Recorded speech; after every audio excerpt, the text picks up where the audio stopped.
Selamat datang kembali. Pernah nggak sih Anda ngerasa kayak, kejebat gitu ya? Nukerin waktu berharga buat kerja, buat dapat uang, sambil berharap nanti suatu saat bisa kaya raya gitu. Mungkin pas sudah tua. Nah, sumber kita kali ini kutipan dari buku The Millionaire Fastland. Ini nawarin sudut pandang yang, wah, beda banget. Bener-bener nantang pemikiran umum soal gimana caranya jadi kaya. Hari ini kita mau coba bedah nih ide kuncinya, terutama satu konsep radikal yang jadi fokus bab penting di buku itu. Gimana caranya memisahkan? Ya, memisahkan penciptaan kekayaan dari waktu yang kita pakai. Siap lihat jalan lain? Yuk kita dalami bareng. Iya, yang menarik banget dari sumber ini tuh gimana penulisnya secara frontal nantang konsep kaya perlahan atau get rich slow itu loh, yang udah kayak jadi pakem di masyarakat. Argumen utamanya yaitu tadi, strategi konvensional ini pada dasarnya minta kita nuker aset paling berharga pas kita muda. Apa coba? Ya waktu, energi, demi kemungkinan bebas finansial pas udah tua nanti. Pertukaran yang dianggap nggak efisien banget, bahkan bisa dibilang rugi gitu. Penulis kan juga ngasih kritik tajam ya soal kerjaan konvensional sebagai satu-satunya cara buat kaya. Menurut buku ini, apa sih yang dianggap masalah utamanya? Betul banget. Dia sebut itu pertukaran waktu yang kriminal. Coba bayangin, 5 hari kerja keras kita, cuma ditukar buat 2 hari bebas. Itu pun kalau beneran bebas ya. Belum lagi masalah kontrol. Kontrol atas pendapatan, kontrol atas hidup kita sendiri, itu terbatas banget. Pendapatan juga susah naik signifikan kan? Terus kita ini dibayar paling belakang, setelah pajak, potongan ini itu.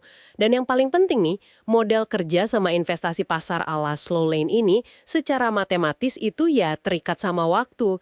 Kekayaan itu dihitung dari nilai intrinsik kita, gaji atau upah per jam, ditambah bunga majemuk.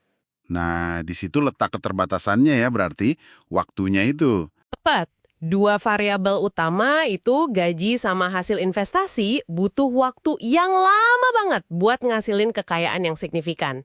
Dan yang lebih krusial lagi, keduanya itu tunduk pada apa yang penulis sebut uncontrollable limited leverage. Gampangnya, daya ungkitnya terbatas dan nggak bisa kita kendalikan. Maksudnya kita nggak punya tombol atau tuas buat langsung naikin pertumbuhan kekayaan kita secara drastis gitu. Nggak bisa maksa pasar saham ngasih untung katakanlah 10% tiap tahun. Atau tiba-tiba minta naik gaji 500% ke bos. Kita bergantung sama faktor luar yang skalanya terbatas dan yaitu di luar kendali kita. Oke.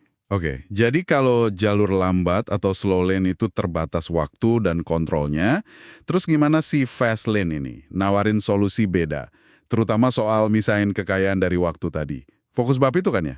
Nah, disinilah intinya. Filosofi fast lane dan fokus utama buat perceraian kekayaan dari waktu itu ya di sini.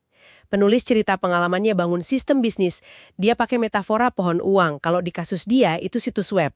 Yang terus ngasilin duit bahkan pas dia lagi nggak kerja aktif. Lagi tidur, liburan, atau bahkan amit-amit sakit. Kuncinya itu, bangun sesuatu yang kerja buat kita, bukan kita yang terus-terusan kerja buat uang. Ini dia caranya misahin penghasilan dari jam kerja kita. Pohon uang. Kedengarannya asik banget ya. Bisa dijelasin lebih lanjut nggak? Sistem kayak apa aja sih yang masuk kategori ini menurut dia? Tentu.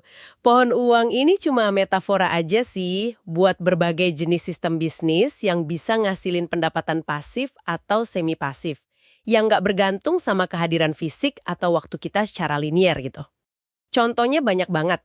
Bisa sistem sewa-menyewa, kayak properti, lisensi produk, alat.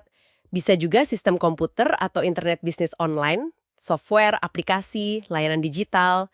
Ada lagi sistem konten, misalnya buku yang ngasilin royalti terus-terusan, blog yang ada iklannya, kursus online, atau sistem distribusi, kayak bangun jaringan pemasaran sendiri, platform afiliasi, waralaba, bahkan sistem sumber daya manusia juga bisa. Jadi kita bangun bisnis yang dijalankan sama tim atau karyawan yang ngelola sistemnya, tujuannya ya satu, bikin aliran pendapatan yang misah dari waktu kita. Wah, ini benar-benar ngubah cara kita mandang waktu ya.